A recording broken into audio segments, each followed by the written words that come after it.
Hello मेरे प्यारे बच्चों, कैसे हो आप सब लोग। उम्मीद है आप सब लोग अच्छे से पढ़ रहे होंगे। और हम त्रिकोणमिति के अंतर्गत मैं रामू कुमार गोस्वामी अपने चैनल एग्जाम मित्र पर आप लोगों का स्वागत करता हूं।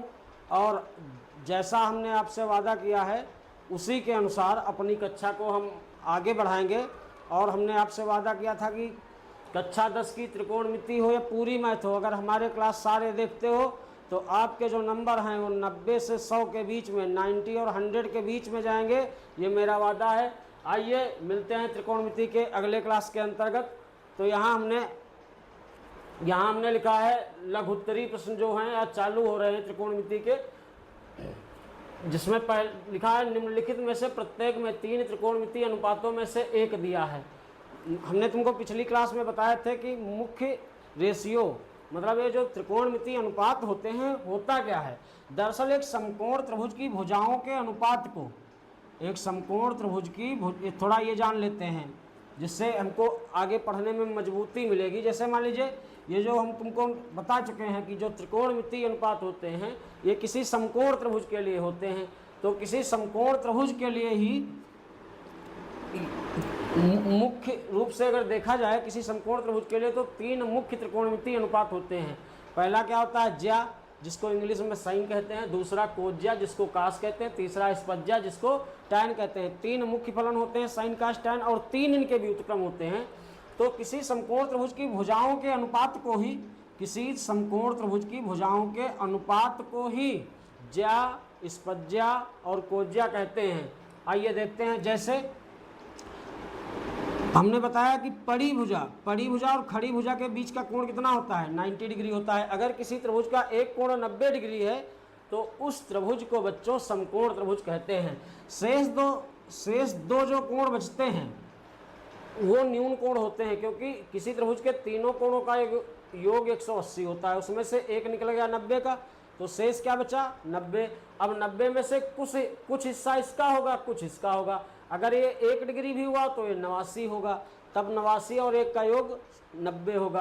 तो इस प्रकार से किसी त्रिभुज का एक ही कोण 90 हो सकता है। अगर यह कोई त्रिभुज है समकोण त्रिभुज ABC जिसका यह कोण 90 है, तो जो 90 के सामने भुजा पड़ती है उसे क्या कहा जाता है बच्चों, उसे कर्ण कहा जाता है। क्या कहा जाता है, कर्ण कहा जाता है। शेष अगर ये वाला न्यून कोण हम थीटा मानते हैं तो इसके लिए ये सामने वाली लंब होगी, तब तीसरी बची हुई भुजा आधार होगी। देखिए अगर ये वाला कोण हम थीटा मानते हैं तो इसके जो सामने पड़ेगी 90 के सामने वाली क्या हो गई, 90 के सामने वाली कर्ण हो गई। जिस कोण को हम थीटा मानेंगे, थीटा का मतलब न्यून कोण है, कोई एक्यूट एंगल है, उसके सामने जो पड़ेगी वो लंब होगी, तो ये लंब हो जाएगी। तब ये क्या होगी, तब बच्चों ये आधार होगी। अब इसी समकोण त्रिभुज की भुजाओं के अनुपात को कुछ नाम दिया गया। वो क्या नाम दिया गया, थोड़ा इसके बारे में भी हम पुनः चर्चा करेंगे। जब लंब का रेशियो लिया गया कर्ण के साथ, जब लंब का रेशियो किसके साथ लिया गया बच्चों, कर्ण के साथ, तो जो अनुपात प्राप्त हुआ उसको हिंदी में ज्या कहा गया और इंग्लिश में क्या कहा गया, साइन कहा गया। इंग्लिश में क्या कहा गया, साइन कहा गया। फिर ये बात समझ गए होंगे कि किसी समकोण त्रिभुज के लंब बटे कर्ण के अनुपात को, परपेंडिकुलर अपॉन हाइपोटेनियस के अनुपात को ज्या कहा गया। क्या कहा गया, ज्या। और इंग्लिश में इसको क्या कहा गया, साइन कहा गया।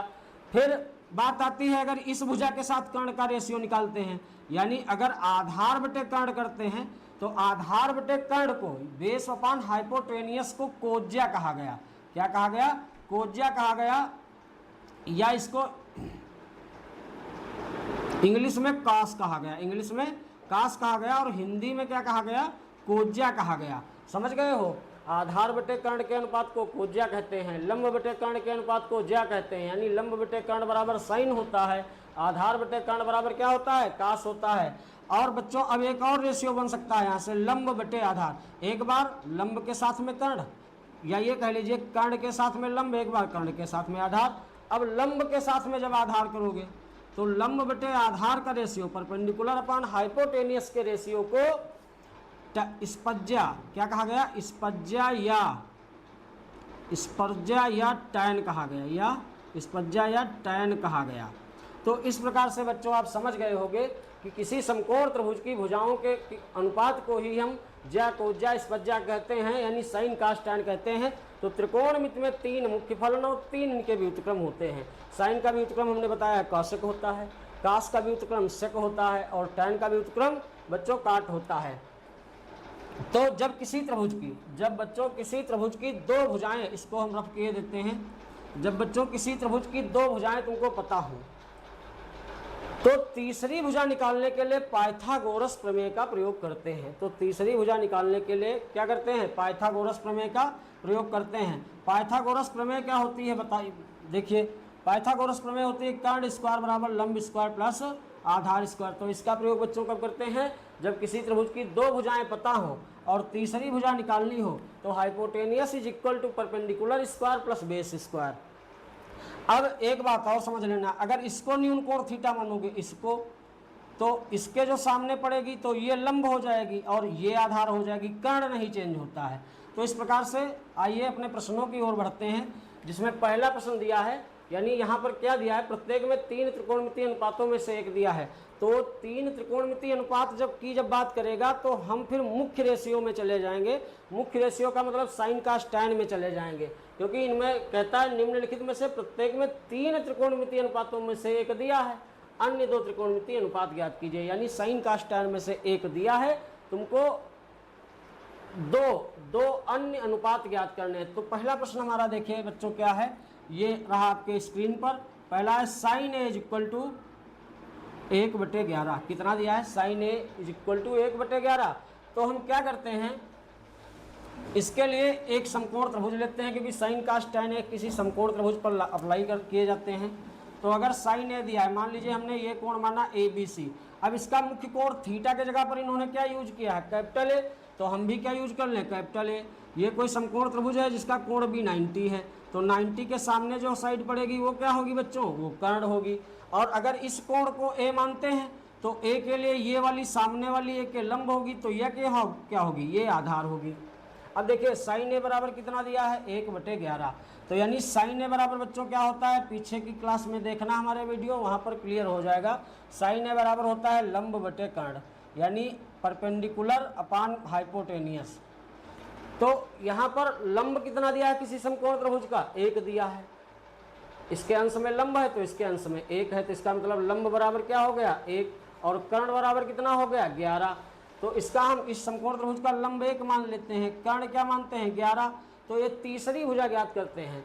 इन सारे प्रश्नों में क्या होगा, किसी समकोण त्रिभुज की 2 भुजाएं दी होंगी और तीसरी भुजा सबसे पहले तुम लोग ज्ञात करोगे।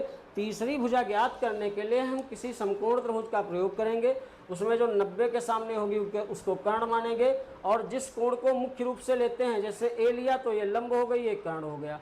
सी लेते तो ये लंब हो जाता, ये आधार हो जाता।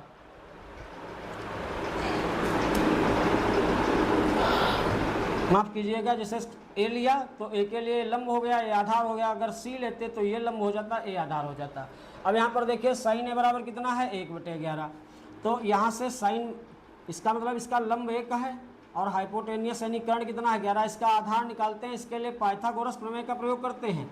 पाइथागोरस प्रमेय होती है कर्ण स्क्वायर इज इक्वल टू लंब स्क्वायर प्लस आधार स्क्वायर। ये हम तब प्रयोग करेंगे जब किसी समकोण त्रिभुज की 2 भुजाएं दी होंगी और तीसरी भुजा हम ज्ञात कर रहे होंगे। तो देखिए कर्ण कितना है? 11। तो यहाँ 11 स्क्वायर। लंब कितना है? ए के लिए लंब होगी 1 स्क्वायर, आधार नहीं पता है, इसको आधार स्क्वायर ही लिखते हैं। 11 का स्क्वायर 121 होगा, 1 इधर आएगा माइनस का हो जाएगा, बराबर क्या हो जाएगा? दरअसल 1 का स्क्वायर 1 ही रहेगा, फिर बराबर के इस साइड में आएगा तो इधर इसके आगे कोई चिन्ह नहीं तो प्लस मानोगे, बराबर के इस साइड में आएगा तो माइनस लग जाएगा।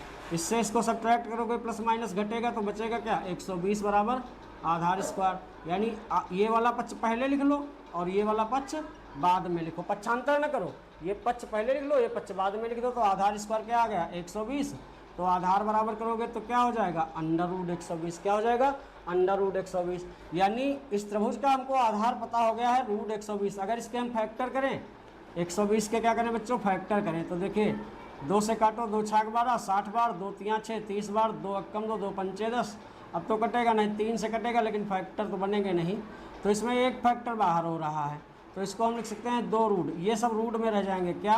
2 × 3 × 5, तो 2, 2 तियाँ 6 पंचे 30 तो ये 30√2 हो जाएगा बच्चों, कितना हो जाएगा? 30√2 हो जाएगा। तो यानी √120 को हम और क्या लिख सकते हैं? इसको लिख सकते हैं 2√30। क्या लिख सकते हैं? 2√30। अब यहाँ से देखिए साइन ए दिया है तो दूसरा मुख्य रेशियो क्या होता है? कास ए। कास ए बराबर क्या होता है बच्चों? आधार बटे कर्ण। क्या होता है? आधार बटे कर्ण, बेस बटे हाइपोटेनियस। तो इसका बेस कितना है? इसका बेस है 2√30, यानी इसका आधार हो गया इस त्रिभुज का 2√30। और कर्ण कितना है? कर्ण 11 है। तो ये तुम्हारा कास ए प्राप्त हो गया। क्या प्राप्त हो गया? कास ए। तीसरा मुख्य रेशियो है tan ए। तो tan ए बराबर क्या होता है बताओ बच्चों? लंब बटे आधार। लंब बटे आधार। तो लंब यानी परपेंडिकुलर अपान बेस। तो परपेंडिकुलर इसका कितना दिया है? 1 दिया है। अपान बेस कितना दिया है? 2√30 दिया है। तो इस प्रकार से साइन ए दिया था, साइन ए की सहायता से शेष दो त्रिकोणमितीय अनुपात कास ए और tan ए बचे, उनको हमने नोट कर लिया।